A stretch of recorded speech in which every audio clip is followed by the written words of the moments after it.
Guys, hati-hati, ini buzzer sama influencer udah mulai pengalihan isu menurut gua pakai kasus RUU perampasan aset. Mereka nyalahin kita. Kenapa yang satu di demo, yang satu lagi nggak di demo? Padahal udah jelas-jelas itu tuh udah ada kedaulatannya untuk bisa dilancarkan. Jangan-jangan kasus itu ditanam emang tujuannya sebagai pelucutan atau blame the people. Padahal udah jelas. Itu pokoknya kalian tag siapa influencer media yang kelihatannya udah jelas banget nih mengalihkan isu lewat kasus ini, dan amit-amit mereka sampai bilang masa warga yang salah. Ya, tahun ini, tahun 2024, warga udah makin pintar. Demokrasi udah jadi nilai-nilai yang kita pertahankan. Jadi, jangan sampai terlena. Kawal terus. Dasar kalian mahasewa. Kenapa kalian gak demo undang-undang perampasan aset sih? Giliran yang kayak gini di demo. Itu adalah ucapan para buzzer zaman sekarang. Teman-teman, Presiden Jokowi itu setiap hari memegang data intelijen dari BIN, BAIS hingga PPATK. Nah, Presiden Jokowi itu tahu siapa aja yang korupsi. Misalnya nih, si Gibran, rekeningnya ada berapa, rekening keluarganya ada berapa, asetnya di mana, kan tahu semua Presiden Jokowi. Jadi masalah korupsi ini yang paling bersalah ya Presiden, karena Presiden punya datanya semua. Kenapa kalian nyalahin mahasiswa yang lagi demo sekarang dan menganggap mereka sebagai mahasewa? Dasar.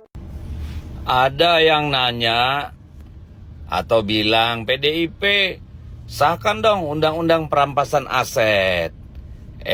Buzzer-buzzer, PD Perjuangan itu hanya satu fraksi. Bikin undang-undang itu harus mayoritas fraksi di parlemen, ngerti nggak? Bukan jumlah anggota, bahkan dalam jumlah anggota pun PDIP kalah 104, 110, atau katakan sekarang 128. Tetapi anggota DPR itu berapa, Dek? 570-an. Kalah nggak? Kalah. Jadi kalau kalian mau nuntut undang-undang perampasan aset, tuntut pada 8 partai yang kemarin menggolkan undang-undang revisi pilkada. Ngerti nggak? Untuk membegal putusan MK. Tinggal mereka ketuk tuh, 8 fraksi ketuk sah undang-undang perampasan aset. Gitu dong kalau memang berpihak sama rakyat.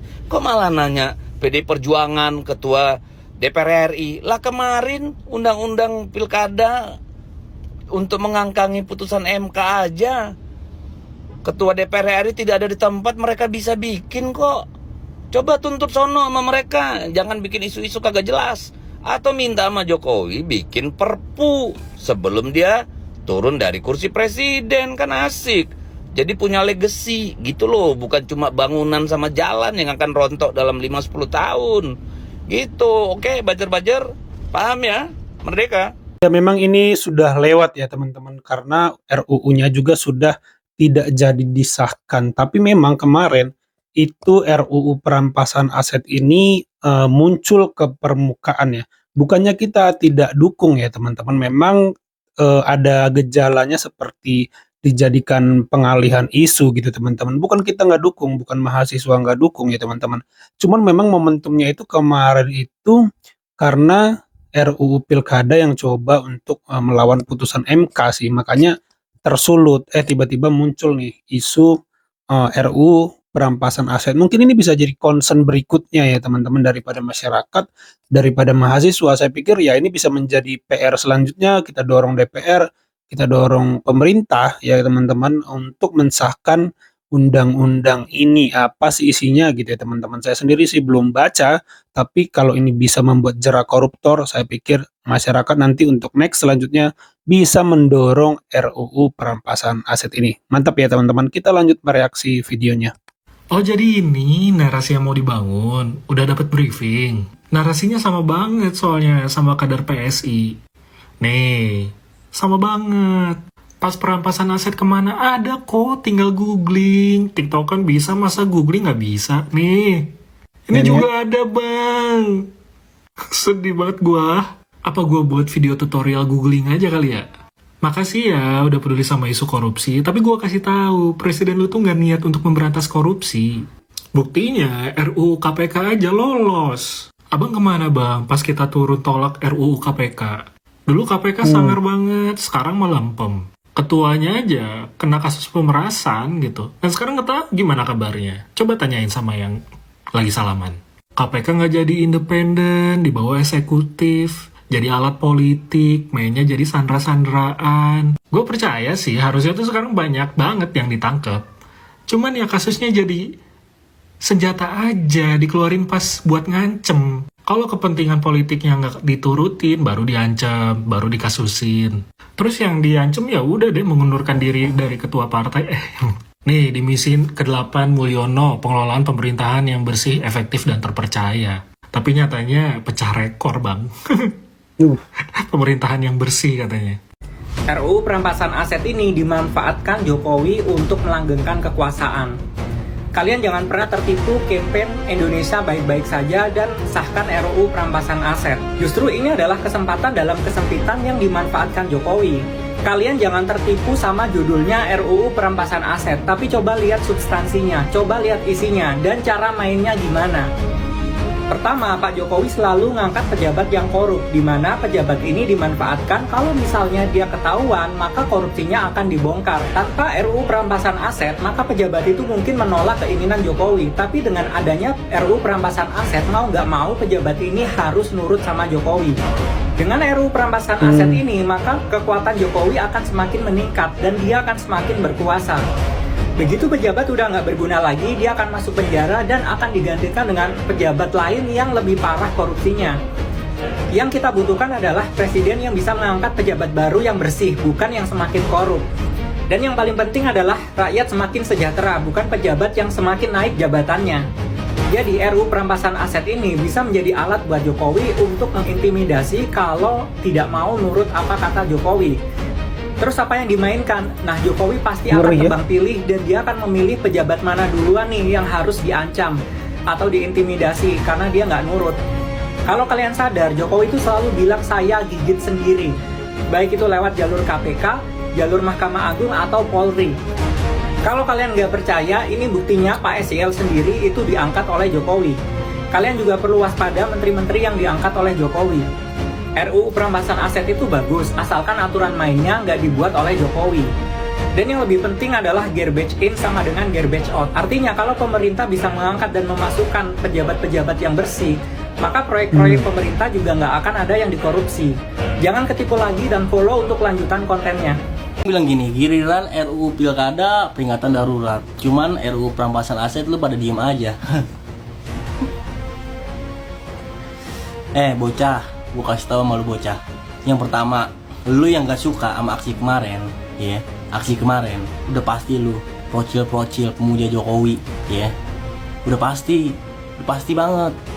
Terus yang kedua, kalau lu ngomongin RUU perampasan aset, lu suruh ngesahin undang-undang itu butuh fraksi dan kursi. Kursi terbanyak sekarang di mana? Di koalisi Indonesia Maju. Lu suruh sama mereka, lu ngemis sama mereka sono. Ya kan lu pendukungnya nih, lu ngemis sama mereka. Woi para politisi, gua ini yang nyoblos lu, tolong dong sahin RUU perampasan aset, udah kelap. Ya, kalau nggak mau ngandelin DPR juga bisa. Lu kan ngomongin politik nih, emang lu lupa kalau presiden juga punya kewenangan bikin peraturan, bikin kepres, perpu apalagi dah tuh. Punya kewenangan dia tuh begitu. Dia bisa bikin perpu omnibus law, bisa bikin peraturan juga penyediaan alat kontrasepsi untuk pelajar-pelajar. Kok yang ini nggak bisa? Lu harus pertanyakan itu, ya. Lagian kalau mau demo lu gak usah nyuruh-nyuruh yang lain, gak usah nyuruh mahasiswa udah banyak yang turun. Cuman gak diliput aja media menyuarakan RUU perampasan aset, ya kan? Menyuarakan pelemahan KPK. Lunya aja dulu yang masih sibuk main Free Fire, lunya aja dulu yang masih sibuk main Mobile Legend. Sekarang baru kenal politik, sosokan lu paling tahu politik, paling sok berantusias gitu. Lagian lu turun aja semua. Lu kan 58% nih, 60% lah taruh semua lu ambil. Lu turun ke jalan rata itu gedung DPR, lu turun ke Istana Negara rata itu Istana Negara. Nggak bakalan ada tuh yang berani Polri, TNI bendung-bendung lu kalau emang lu turun.